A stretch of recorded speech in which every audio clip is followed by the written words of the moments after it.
শুভ নববর্ষের প্রীতি ও শুভেচ্ছা আমার ইউটিউবের সকল বন্ধুবান্ধবদেরকে, বড়দেরকে আমার প্রণাম আর ছোটদেরকে আমার আন্তরিক ভালোবাসা।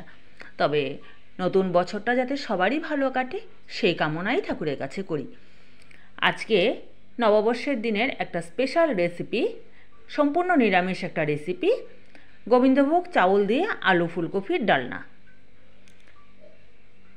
আজকে আলু ফুলকপির ডালনাটা করার জন্য আমার লাগছে, এখানে ফুলকপি আমি কেটে নিয়েছি, আর নিয়েছি কয়টা আলু, আর নিয়েছি এক মুঠোর মতো গোবিন্দভোগ চাউল। গোবিন্দভোগ চাউলটা আমি এখানে ধুয়ে সুন্দর করে জল ঝরিয়ে রেখে দিয়েছি।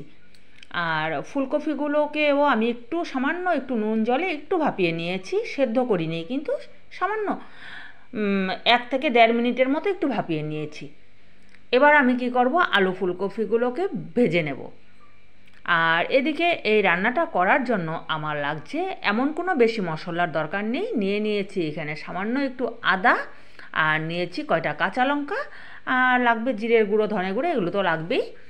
আদা কাঁচা লঙ্কাটাকে আমি একটা মিক্সিতে পেস্ট করে নেব।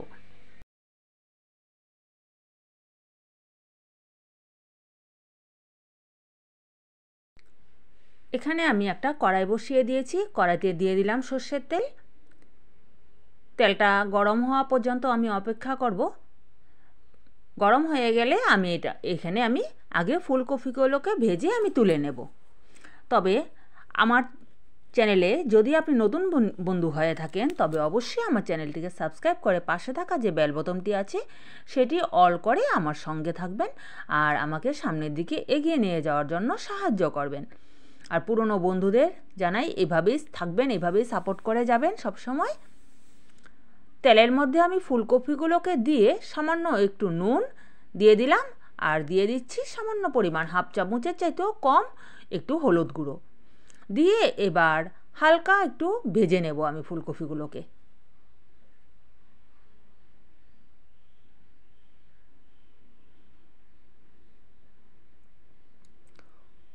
এই ফুলকপিগুলোকে আমি ভালো করেই ভেজে নিয়েছি, দেখুন একটু ব্রাউন কালারও চলে আসছে। এবার আমি ফুলকপিগুলোকে তুলে নিলাম।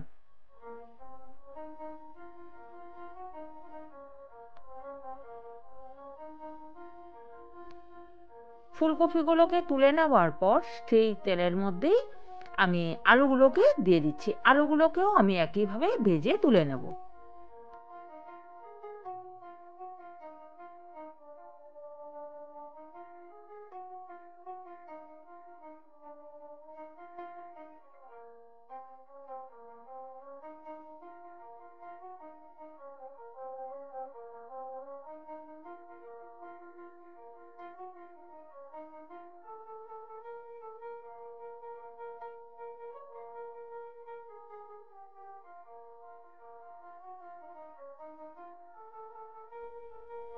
আলুগুলোকেও আমি সুন্দর একটু ব্রাউন কালার করে ভেজে নিয়েছি। এবার আলুগুলোও আমি তুলে নিচ্ছি। আলুগুলোকে তুলে নেওয়ার পর সেই তেলের মধ্যেই আমি দিয়ে দিলাম একটা তেজপাতা ছিঁড়ে, আর দিয়ে দেব কয়টা গোটা জিরে। এবার ফোড়নটা হয়ে যাওয়ার পর আমি যে গোবিন্দভোগ চাউলটাকে আগে থেকে ধুয়ে আমি জল ঝরিয়ে রেখে দিয়েছিলাম সেটা তেলের মধ্যে দিয়ে দিচ্ছি। এবার চাউলটা একটু ফুটবে, তেলটা একটু বেশি পরিমাণে দিলে তখন কি হয়, চাউলটা একটু ফুটে ওঠে, তখন কিন্তু রান্নাটা খেতেও ভালো লাগে। এই যে দেখুন, একটু একটু জাস্ট মুড়ির মতো হয়ে ফুলে গেছে। এবার আমি দিয়ে দিচ্ছি কাঁচা লঙ্কা আর আদার পেস্টটা। কাঁচা লঙ্কা আর আদার পেস্টটা দেওয়ার পর কিছুক্ষণ নেড়ে চেড়ে আমি পরিমাণ মতো এবার হলুদ গুঁড়ো দিয়ে দিলাম। হলুদ গুঁড়ো 1/2 চামচ হলুদ গুঁড়ো দিয়ে দিয়েছি। দিয়ে দিচ্ছি 1/2 চামচ কাশ্মীরি লঙ্কার গুঁড়ো,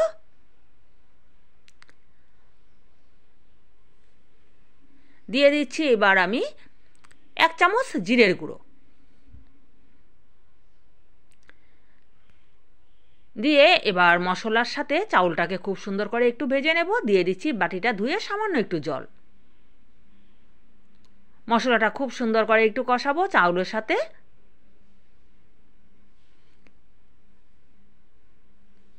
মশলাটা দেখুন কষানো হয়ে যাচ্ছে, এই যে সাইড দিয়ে তেলও ছেড়ে দিয়েছে। এবার আগে দিয়ে দিলাম আমি আলু ফুলকপি, ভেজে রাখা আগের থেকে আলু ফুলকপিগুলোকে।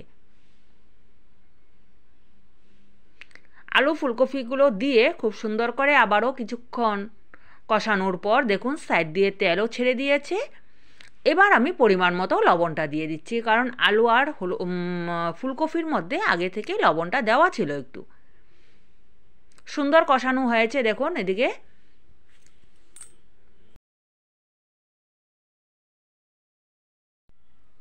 এবার আমি এখানে দিয়ে দেব গরম জল। আমি রান্নাটায় ঠান্ডা জল ব্যবহার করলাম না, গরম জল ব্যবহার করছি। গরম জল দিলে কি হয়, রান্নার স্বাদটাও আরও বেড়ে যায়। গরম জল আমি পরিমাণ মতো এখানে গরম জলটা দিয়ে দিলাম, কারণ চাউলটাও সিদ্ধ হয়ে জলটা আর একটু টেনে নিয়ে আসবে। এবার অল্প সময়ের জন্য আমি এটাকে ঢাকা দিয়ে রাখবো।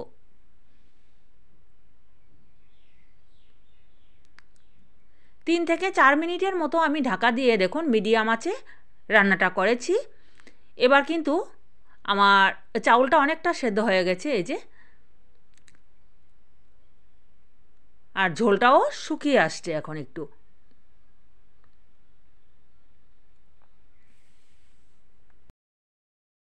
এবার আর বেশিক্ষণ রান্নাটা করার দরকার নেই। এবার দিয়ে দিলাম আমি সামান্য একটু চিনি। যে কোনো নিরামিষ রান্নাতে একটু মিষ্টিটা দিলে ভালো হয়। আর দিয়ে দিয়েছি এবার আমি হাফ চামচ গরম মশলার গুঁড়ো। এবার চিনি আর গরম মশলার গুঁড়োটা দিয়ে ভালো করে একটু নেড়ে চেড়ে মিক্সড করে আমি এখন নামিয়ে নেব। তবে কেমন লাগলো বন্ধুরা নববর্ষ স্পেশাল একটা নিরামিষ রেসিপি? কিন্তু খেতে কিন্তু এটা দারুণ লাগে। গোবিন্দভোগ চাউল দিয়ে যে কোনো জিনিসই করা হোক না কেন, গোবিন্দভোগ চাউলের একটা গন্ধই অন্যরকম। তবে আজকের মতো ভিডিওটা আমি এখানেই শেষ করছি। আপনারা সবাই ভালো থাকবেন, নতুন বছর সবার ভালো কাটুক, সবার সুস্থতা কামনা করি। তবে আজকের মতো এই পর্যন্তই। আবারও নিয়ে আসবো কোনো এক রান্নার রেসিপির সাথে। ততক্ষণের জন্য বাই বাই।